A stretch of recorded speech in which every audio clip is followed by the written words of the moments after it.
आज हम और भी एक इम्पॉर्टेंट क्वेश्चन लेके आए हैं जिसका आंसर मैं लिख ही चुकी हूँ। ये नेप 2020 में अंतर्गत है। नेप 2020 का जो कॉन्सेप्ट है, जैसे कि वैल्यू एजुकेशन में नेप 2020 में बहुत ज़ोर दिया गया था।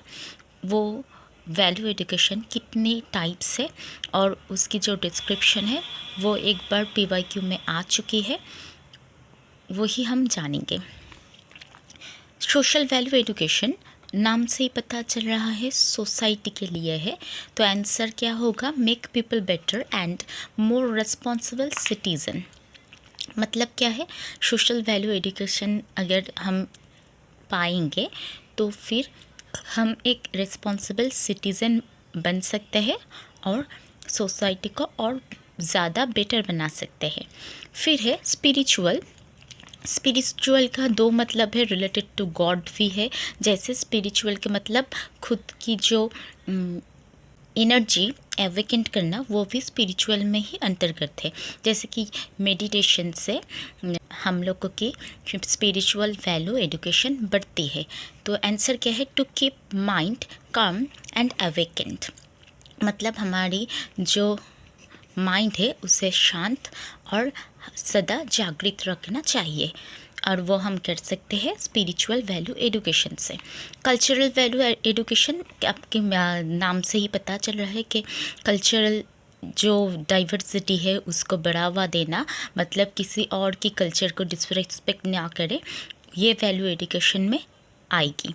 इसका आंसर क्या है? Aware of the diversity deals and norms of the society की जो नॉर्म्स है, रूल्स है और कल्चरल जो डाइवर्सिटी है, उससे हमें पता चले कि कितना डाइवर्स है, वो अवेयरनेस भी रखना होगा और प्रमोट भी करना पड़ेगा कल्चरल एजुकेशनल जो वैल्यू एजुकेशन है।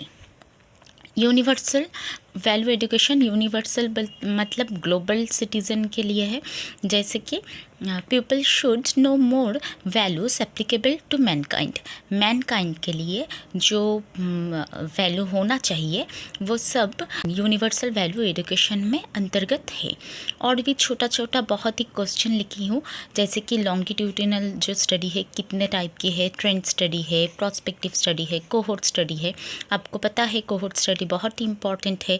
जो मेडिकल रिसर्च में कोहोर्ट स्टडी होता है, मतलब कोहोर्ट्स के मतलब है वो जो एक्सपेरिमेंटल स्टडी है उसमें जो नॉन ट्रीटमेंट ग्रुप है कोहोर्ट ग्रुप के तरह माना जाता है। तो ये लॉन्गिट्यूडिनल स्टडी में आती है, ठीक है। और ये मैंने थोड़ी गलत लिखी है। This is division of descriptive study. अब देखते हैं जो डिस्क्रिप्टिव रिसर्च है उसकी कितना टाइप से सर्वे। आप बताइए, ये क्वालिटेटिव है और क्वांटिटेटिव। शायद आपको भी पता है survey is a quantitative research method. Observation qualitative है या क्वांटिटेटिव है, ये भी आपको पता है।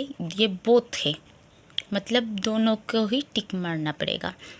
और जो केस स्टडी है वो क्या है?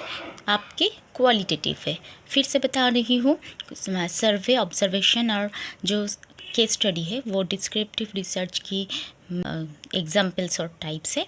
सर्वे क्वांटिटेटिव, ऑब्जर्वेशन बोथ, और केस स्टडी क्वालिटेटिव है।